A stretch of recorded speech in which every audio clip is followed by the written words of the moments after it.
여러분, 토요타나 닌텐도보다 훨씬 높은 연봉을 주는데 정작 일본 사람들조차 이름을 거의 들어본 적 없는 회사가 있다면 믿으시겠어요?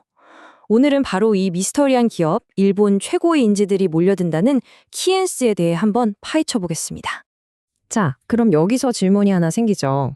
아니, 어떻게 이렇게 엄청난 돈을 버는 회사가 대중에게는 거의 알려지지 않을 수 있었을까요? 어디일 것 같으세요? 일본 시가총액 1위 기업인 토요타일까요? 아니면 뭐 게임 업계의 전설, 닌텐도.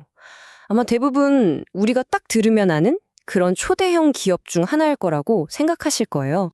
그런데 정답은 놀랍게도 키엔스라는 회사입니다. 2024년에 일본 간사이 지방 기업들의 평균 연봉 순위를 보니까요. 토요타나 닌텐도 같은 세계적인 대기업들을 모두 제치고 이 회사가 당당히 1위를 차지했습니다. 여기 평균 연봉이 무려 2,279만 원, 우리 돈으로 하면 약 2억 원에 달하는데요. 이게 사실상 일본 전체에서도 두 번째로 높은 수준이라서 신의 직장이라고 불릴 정도입니다. 정말 이상하죠?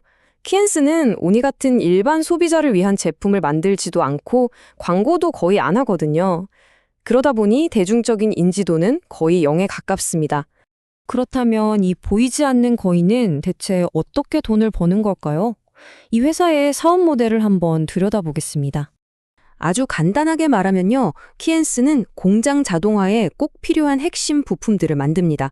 공장이 스스로 보고 판단하고 움직이게 만드는, 말하자면 공장의 감각과 두뇌 역할을 하는 장비들이죠. 자, 음료수 공장을 예로 들어볼게요. 슬라이드에 보이는 1단계부터 한번 따라가 보죠. 먼저 광학 센서가 컨베이어 벨트 위에 있는 빈 병을 감지합니다. 2단계, 이 신호가 제어 시스템으로 가서 병을 다음 공정으로 옮기라고 명령을 내리고요. 3단계에서 시스템이 병을 씻고 음료를 재우고 뚜껑까지 닫습니다. 그리고 마지막 4단계, 카메라 센서가 최종적으로 검사를 해서 불량품을 완벽하게 걸러내는 거죠.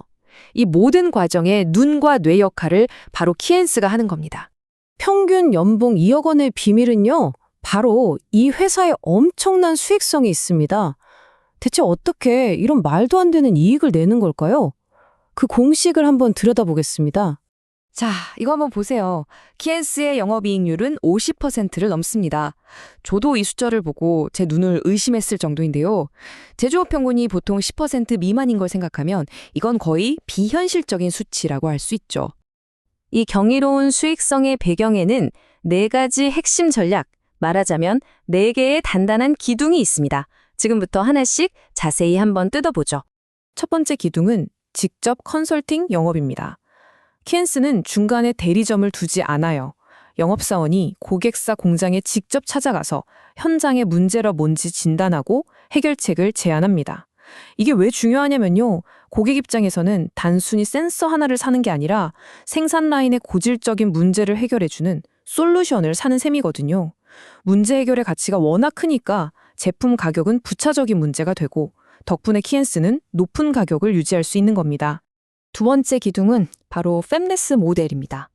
키엔스는 자체 공장을 거의 가지고 있지 않고요. 생산의 90% 이상을 외부 협력사에 맡겨버립니다. 생각해보세요. 공장을 짓고 유지하는 데 드는 막대한 고정 비용이 사라지니까 연구 개발과 영업에만 온전히 집중하면서 이익률을 극대화할 수 있는 거죠. 4번째 기둥은 바로 이 슬라이드의 문구가 보여주는 고부가 가치 혁신입니다. 키엔스에는 신제품의 이익률이 80%를 넘어야 한다는 불문율이 있을 정도라고 해요. 실제로 신제품의 70%가 세계 최초 또는 업계 최초라는 타이틀을 달고 나옵니다. 그리고 마지막 4번째 기둥은 전 제품 당일 출하인데요. 주문이 들어오면 바로 그날 제품을 배송해서 고객의 공장이 단 하루도 멈추지 않게 하겠다는 거죠. 이 2가지가 합쳐지면서 정말 누구도 따라올 수 없는 가치를 만들어내는 겁니다. 이런 독특한 비즈니스 모델은 대체 어디서부터 시작된 걸까요? 그 시작점에는 바로 그 유명한 토요타가 있었습니다.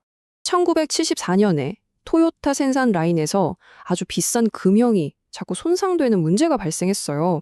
이때 창업자 다키자키가 이 문제를 해결할 수 있는 센서를 제안했고 이게 채택되면서 회사의 운명이 완전히 바뀝니다.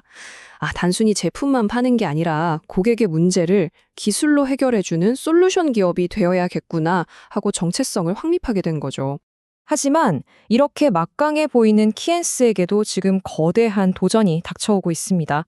바로 시장의 패러다임이 통째로 바뀌고 있다는 겁니다.